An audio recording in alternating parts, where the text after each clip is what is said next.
తాను అధికారంలోకి వచ్చినప్పటి నుండి నిరంతరం విశాఖ నగర అభివృద్ధి, ప్రజా సంక్షేమానికి కట్టుబడి పనిచేస్తున్నానని, అందులో భాగంగానే వివిధ శాఖల అధికారులతో ఎప్పటికప్పుడు సమీక్షలు నిర్వహించి ప్రజల బాగోగులపై తగిన నిర్ణయాలు తీసుకుంటున్నామని మేయర్ పీలా శ్రీనివాసరావు జీటీవీ మాటామంతిలో తెలిపారు.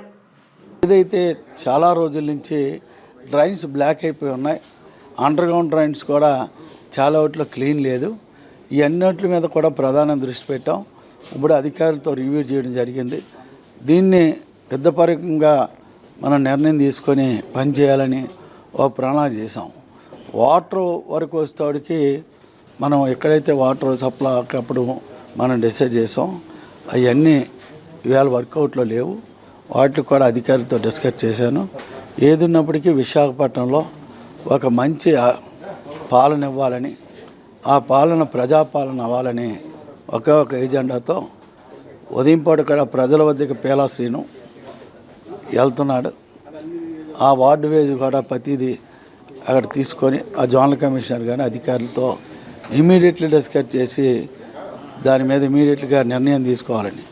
ఎందుకంటే ప్రధానంగా వన్ టౌన్ ఏరియాలో ఒక రోడ్డు మధ్యలో మనం దాన్ని బ్రిడ్జి వేయవలసింది ఇప్పుడు వరకు వేయకుండా 20 రోజులు 30 రోజుల నుంచి ఆ రోడ్ని కూడా బ్లాక్ చేసి ఇవాళ ఇబ్బందులు పడుతున్నారు. ఈరోజు కూడా విజిట్కి వెళ్ళాను. ఇమీడియట్గా దాన్ని 10 డేస్లో పూర్తి చేయాలని ఇవాళ అధికారులకు అందరికీ ఆదేశాలు ఇవ్వడం జరిగింది. ఎందుకంటే మార్కెట్ అనేది కూడా ప్రధానమైంది, రోడ్డు ప్రధానమైంది. ఆ రోడ్ని కూడా ఈరోజు వరకు పట్టించుకోలేని గత పాలనలో జరిగింది. ఇమీడియట్గా ఎన్నోట్ల మీద ప్రతి దాన్ని కూడా నాకున్న టైంలో ఎక్కువ టైము ప్రజల కింద ముందు ఉండి ప్రజాసేవ చేయాలని ఒకే ఒక ఎజెండాతో నేను వెళ్తున్నాను. దానికి అధికారులు కూడా సహకరిస్తున్నారు. కమిషనర్ గారు కూడా త్వరలోనే వస్తున్నారు. ఎన్నోట్ల మీద ప్రత్యేకమైన దృష్టి ఉన్న టైంలో హయ్యెస్ట్ టైము కార్పొరేషన్లో ప్రతి విషయంలో భాగస్వామి అయ్యి అధికారులతో పనిచేసే బాధ్యత తీసుకుంటాను. వర్షాకాలం సమీపిస్తుంది. లోతట్టు ప్రాంతాలు, కొండవారి ప్రాంతాల్లో ప్రజలకి ఎటువంటి భద్రత కల్పించే దృష్ట్యా ఎవరైనా సమీక్షలు నిర్వహించబోతున్నారు? ఏదైతే గతంలో వర్షాలు వస్తాడో కొన్నిట్లో ఆ కొండ ప్రాంతాలు ఎవరినట్టుగా గతంలో శాంక్షన్ చేసాం. ఇవన్నీ కాకుండా మెయిన్ ట్రైన్లు అన్నింటిలో పూడికి తీయడం, దాని ద్వారాగా ఎక్కడైనా ట్రైన్ ఆగకుండా చేయవలసింది. మన వర్షానికి 2 ప్లేసుల్లో కొద్దిగా వచ్చింది. ఇమీడియట్గా అధికారులు స్పందించారు.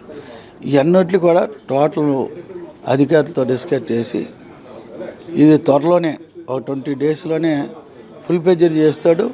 మళ్ళీ వర్షాకాలం వస్తాడు, ఏ ఇబ్బందులు లేకుండా ప్రజలకి.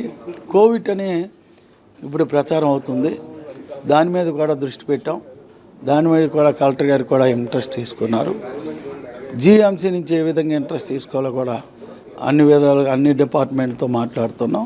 కంపల్సరీగా ప్రజాస్వామ్య పరిపాలన ఉన్నందుకు నారా చంద్రబాబు నాయుడు గారు, పవన్ కళ్యాణ్ గారి నాయకత్వంలో ప్రజల ముందుకే మేము ఉంటాం, ప్రజలకు న్యాయం చేస్తాం.